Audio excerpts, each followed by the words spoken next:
আজকের এই বিশেষ বিশ্লেষণে আপনাদের স্বাগত। আজ আমরা এমন একটা রিপোর্ট নিয়ে কথা বলবো যেটা আক্ষরিক অর্থেই আমাদের চোখ খুলে দেওয়ার মতো।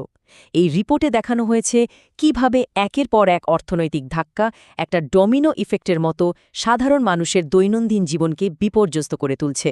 চলুন দেখে নেওয়া যাক আসলে ঘটছেটা কি। তো আলোচনার শুরুতেই আমরা পুরো বিষয়টার একটা রোডম্যাপ দেখে নিই। প্রথমে আমরা কথা বলবো গ্যাসের দামের মারাত্মক শক নিয়ে। এরপর টাকার মানপতন, WORR বা ওয়ার চ্যালেঞ্জ, দৈনন্দিন জীবনে এর প্রভাব, এভিয়েশন বা শিল্প খাতের অবস্থা এবং সবশেষে রাজনীতি ও মিডিয়ার ভূমিকা নিয়ে। শুরু করা যাক আমাদের প্রথম পয়েন্ট, গ্যাসের মূল্য বৃদ্ধির এই বিশাল ধাক্কা দিয়ে। দেখুন, এই ৯৯৩ টাকার ফিগারটা জাস্ট একবার খেয়াল করুন। নির্বাচনের ঠিক পরপরই ১৯ কেজির কমার্শিয়াল গ্যাস সিলিন্ডারের দাম এক ধাক্কায় প্রায় ১,০০০ টাকা বেড়ে গেছে।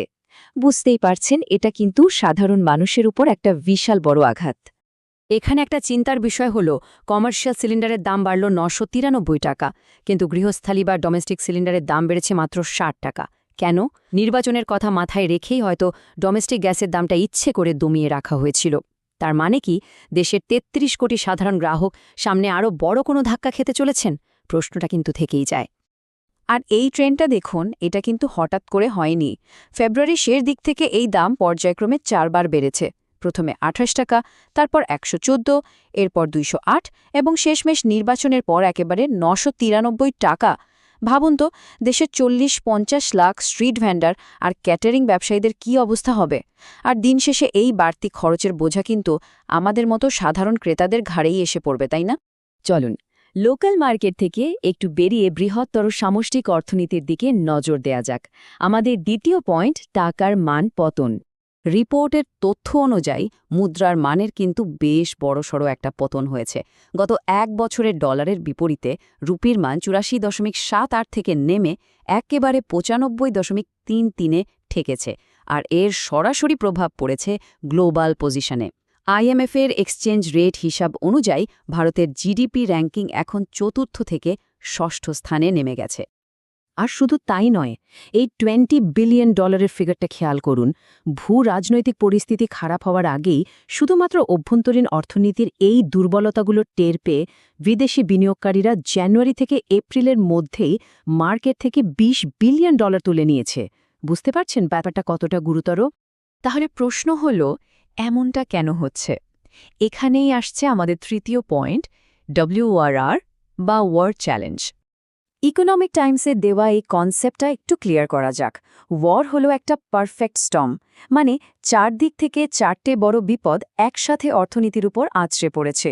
ওয়ার মানে যুদ্ধ, অয়েল মানে তেল, রুপি বা মুদ্রা এবং রেন মানে বৃষ্টি।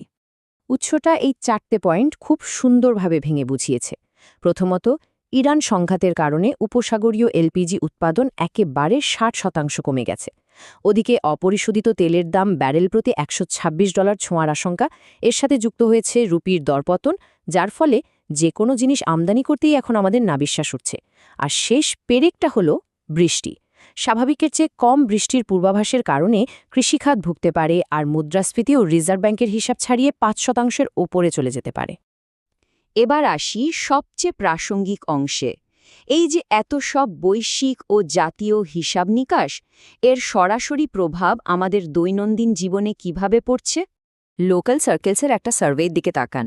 দেশের ২৭১টি জেলায় ৪৭,০০০ মানুষের ওপর করা এই সার্ভে বলছে, প্রায় ৭০% অভিভাবক জানিয়েছেন যে গত ৩ বছরে বেসরকারি স্কুলের ফি ৩০% বা তারও বেশি বেড়েছে। সত্যি বলতে এটা সাধারণ পরিবারের জন্য একটা বিরাট বড় ধাক্কা। শুধু কি পড়াশোনা, যাতায়াতের খরচটাও তো আকাশ ছোঁয়া। এই যেমন নতুন গঙ্গা এক্সপ্রেসওয়ে। হ্যাঁ, এটা সত্যি যে সময় বাড়ছে, কিন্তু টোলের খরচটা দেখেছেন? একটা প্রাইভেট কারের রাউন্ড ট্রিপের জন্য ৩৬০০ টাকা টোল গুনতে হচ্ছে। মানুষের যাতায়াত খরচ যে কতটা বেড়ে গেছে, এটা তারই একটা জ্বলন্ত প্রমাণ।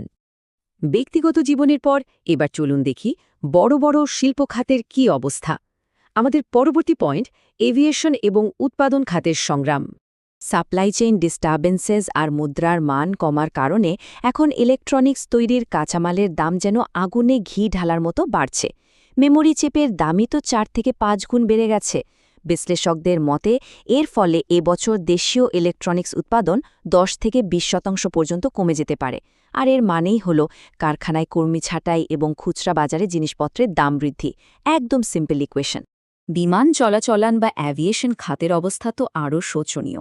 বর্তমানে বিমানের জ্বালানি বা জেট ফুয়েলের খরচটাই একটা এয়ারলাইনের মোট খরচের প্রায় 60% গিয়ে দাঁড়িয়েছে। আগে যেটা ছিল মাত্র 30 থেকে 40%। ভাবা যায়? যদিও সরকার চেষ্টা করেছে জ্বালানির দাম 100%-এর বদলে 25% বৃদ্ধিতে আটকে রেখেছে, কিন্তু এয়ারলাইনগুলোর বক্তব্য পরিষ্কার। এয়ার ইন্ডিয়া, ইন্ডিগো বা স্পাইসজেটের মতো কোম্পানিগুলো সাফ জানিয়ে দিয়েছে যে এই সামান্য স্বস্তি দিয়ে কাজ হবে না। তারা ট্যাক্স কমানো আর রিফাইনারি মার্জিন লিমিট করার মতো আরও বড় এবং কার্যকর পদক্ষেপ চাইছে। না হলে তাদের টিকে থাকাই দায় হয়ে পড়বে। সবশেষে আমরা চলে এসেছি আজকের আলোচনার একদম শেষ পর্যায়ে, রাজনীতি, মিডিয়া এবং জনসাধারণের ভূমিকা। মূলধারার মিডিয়াগুলো সাধারণ মানুষের এই অর্থনৈতিক দুর্দশাগুলোকে ইচ্ছাকৃতভাবেই এড়িয়ে যাচ্ছে। রিপোর্টের ভাষায়, রাজনৈতিক মহল মুদ্রাস্ফীতি বা বেকারত্বের মতো ইস্যুগুলোর সমাধান না করে ধর্ম আর তথাকথিত নকল জাতীয়তাবাদ দিয়ে মানুষের চোখ অন্যদিকে ঘুরিয়ে রাখছে।